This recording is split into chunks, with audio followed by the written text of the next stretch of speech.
And I'll get us started off. I pledge allegiance to the flag of the United States of America and to the republic for which it stands, one nation, under God, indivisible, with liberty and justice for all. What say the brother?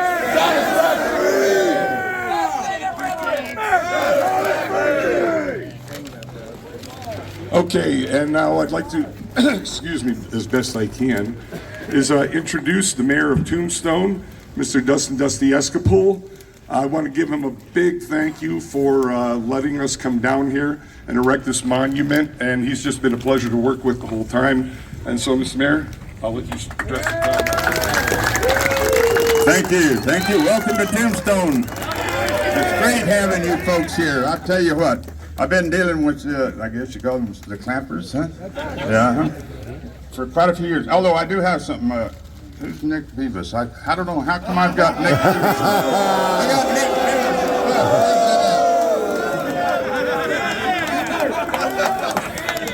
I don't know, I heard I wasn't supposed to have this. I don't know anything about it other than I do have it. There you go.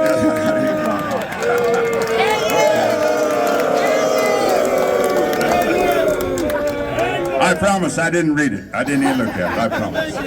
Yeah, he's going to eat it. I tell you, folks, it's really nice to see y'all here. It was nice to see y'all. I was in the background up on Ellen Street when you was all getting pictures in front of Big Nose Kate's. Everybody in Tombstone is more than happy that you showed up here. We welcome you all. Anytime you want to come to the big town Too Tough to Die. This is a great place to put this monument, and I'm proud to be part of it. And all I can say is, welcome to Tombstone. Yeah. Thank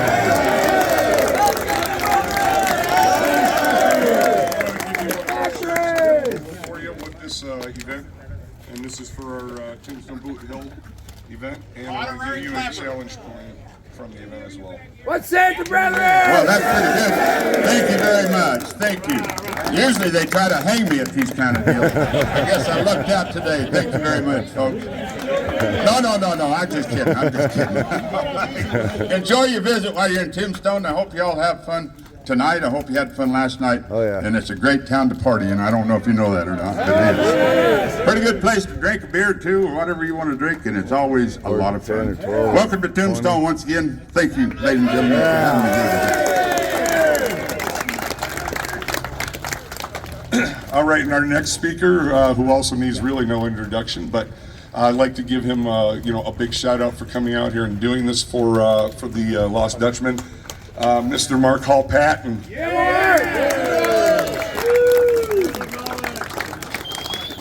Hey there, all. Hey. You know, I'm a little nervous up here. I'm not used to speaking in front of a group of red shirts. White shirt, yeah, you guys, I don't give a about. But I was asked to say something about the history of Arizona. Okay, I can do that, even though it's a little south of where I'm normally at.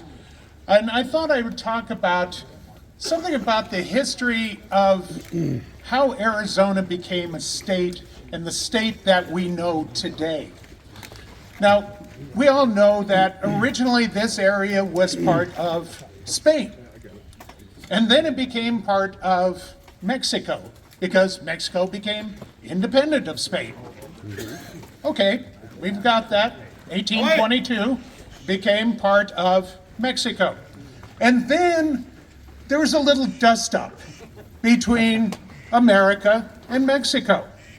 And it became part of America. This whole area, what we think of today as New Mexico, Arizona, Nevada, Utah, all of that came into the United States. But what was it called? It was called the New Mexico Territory. Not Arizona, not Nevada, not Utah. This is in 1846. It became part of the United States. And all this area was part of the New Mexico Territory. Well, in 1861, we got the Nevada Territory. So that was taken away. Even before that, we got the Utah Territory. So that was taken away. But down here, this was all the New Mexico territory. It wasn't Arizona, it was the New Mexico territory, this huge swath, all the way from Alta California, all the way over to the edge of Texas. Now in 1861, we had a problem back east. The southern states were seceding from the Union. People out in this area decided that the Union hadn't been paying enough attention to them. So in August of 1861, in a town near here, some of you may have heard of it, it's called Mesilla. Anybody here have heard of Mesilla? Well, in Mesilla, they decided to secede from the Union. And they were going to create a state called Arizona. But not the Arizona that we know today. They were going to create a state that would be cut horizontally out of the New Mexico territory. It would go all the way from California to the Texas border, but it would be the lower half of all of that land.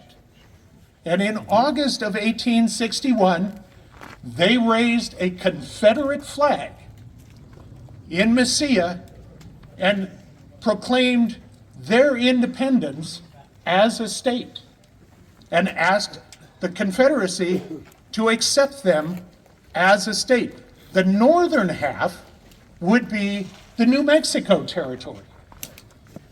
We would have had a state of Arizona that would have been really long and really narrow. Great idea. Except the Union said, no. That's Union territory. That's not Confederate territory. So the Union sent troops in here. Well, the Confederates sent troops in here. And they had a few battles. And by July of 1862, at the Battle of Glorieta Pass, the Confederates lost. Big time. So that state of Arizona went away. And in early 1863, the Union said, but it's a good idea. The New Mexico territory is really way too large. So we need to split it. And it was the Union that decided we're going to split it vertically.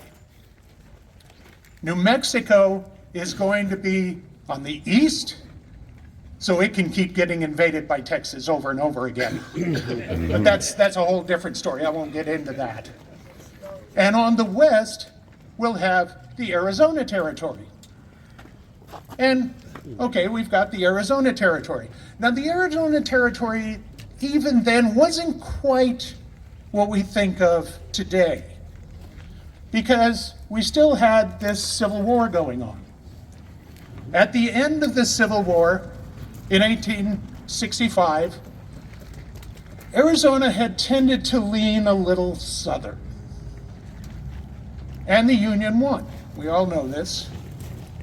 And in 1866, the federal government said to a new state that had become a state in 1864, a place I hold near and dear because I happen to live there, a place called Nevada. They said, would you like a chunk of Arizona territory? Nevada, not really wanting to be too fast about things, waited until 1867 and said, sure, we'll take Piute County. Piute County was a part of Mojave County. It was that part of Arizona territory that was between the Colorado River, well, basically the Colorado River all the way down to where it hit the side of California. We'll take all that territory and we'll add it into the state of Nevada and just take it away from Arizona territory. Arizona territory said, no, no, no, no, we want that. Federal government said, we don't care. and it became part of Nevada. By the way, thank you to all the Arizona residents, because that's where I live. Has a little place called Las Vegas in it. So I thank you all for that. It's Clark County today. And that then gave us the Arizona that we have today. This area that we are in right now, this part of Arizona, was part of New Mexico until 1863.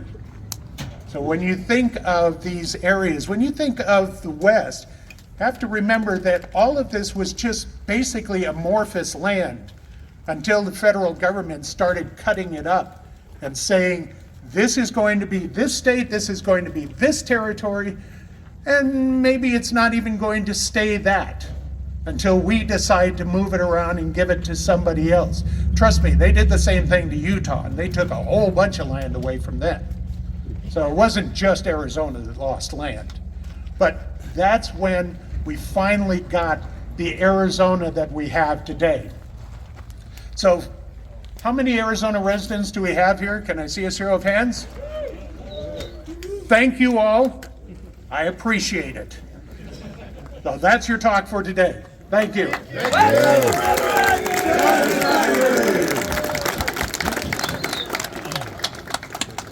All right, everybody, and folks that have joined us, hopefully you enjoyed the presentations and some history while you're here visiting Tombstone as well.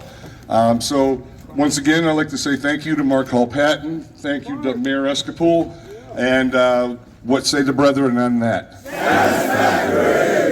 All right, thank you guys, and you are free to move about the town. Yes. Boothill Graveyard, Tombstone, Arizona, dates to 1877, when prospector Ed Schifflin discovered silver and named his first mine Tombstone.